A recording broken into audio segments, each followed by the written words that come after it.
Hello and welcome, I'm Tino, and I would like to share an experiment I did this week about comparing traditions. Well, I was trying to find a better strategy, and I would like to share the results with you. The situation is as follows. I start at this small faction here in the middle. I save the game at day 1, and I started playing normal.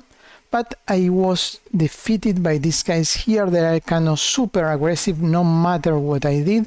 They just crushed me once, twice, and I keep changing strategies and always the same result. So this time it went very well, and I changed something new.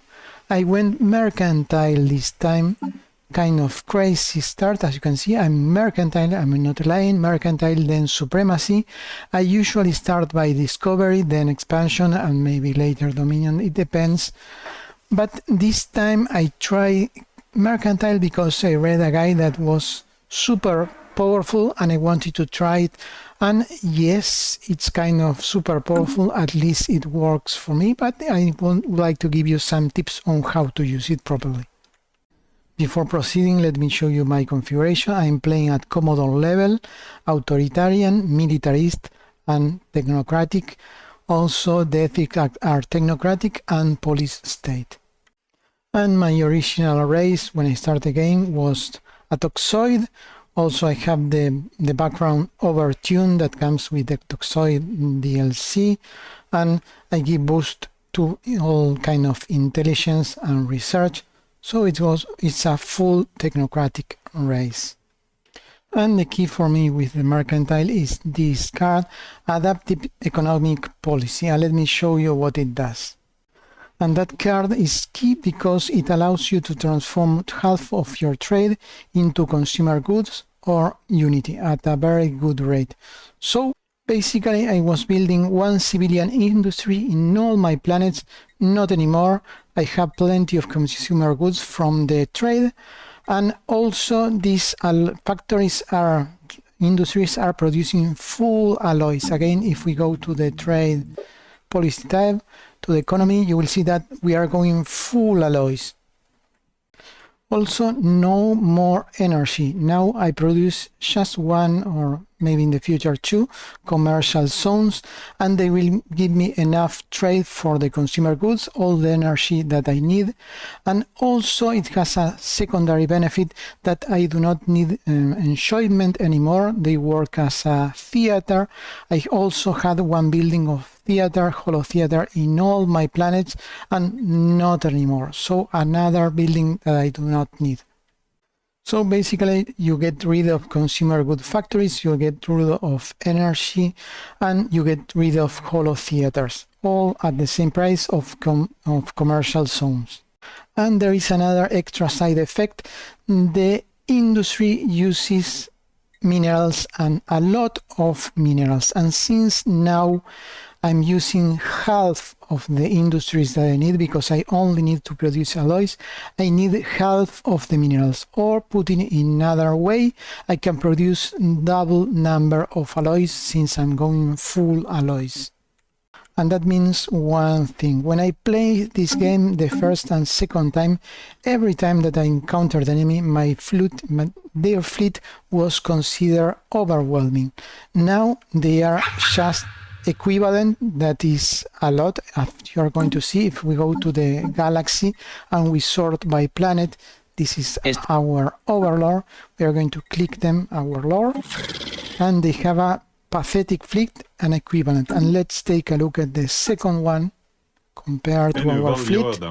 And again, pathetic equivalent.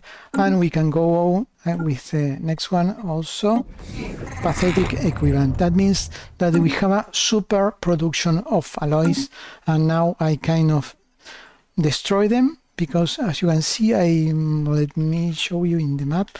I won the first war. That was, I went down here and I conquered these 3 systems. So now from here I can grab all these sectors, and also went in this direction now against this other guy. I reached here, so 2 wars, and everything is going very, very smooth. So what about the rest of the Mercantile tier? Well, they give you trade bonuses, more bonus, and more employees in your cities and everywhere. So you're going to be needing a lot of pop, and that is the key with this Mercantile. And since you're going to be needing a lot of pop, and I was a lithoid, my pop growth was heavily penalized, but since I was overtuned, I created this race when I colonized my first planet, and I changed the race of that planet and spread this race to the whole space. If you check all my planets, you will see that all of them, they have this new breeding race that is called R1, and it grows much faster.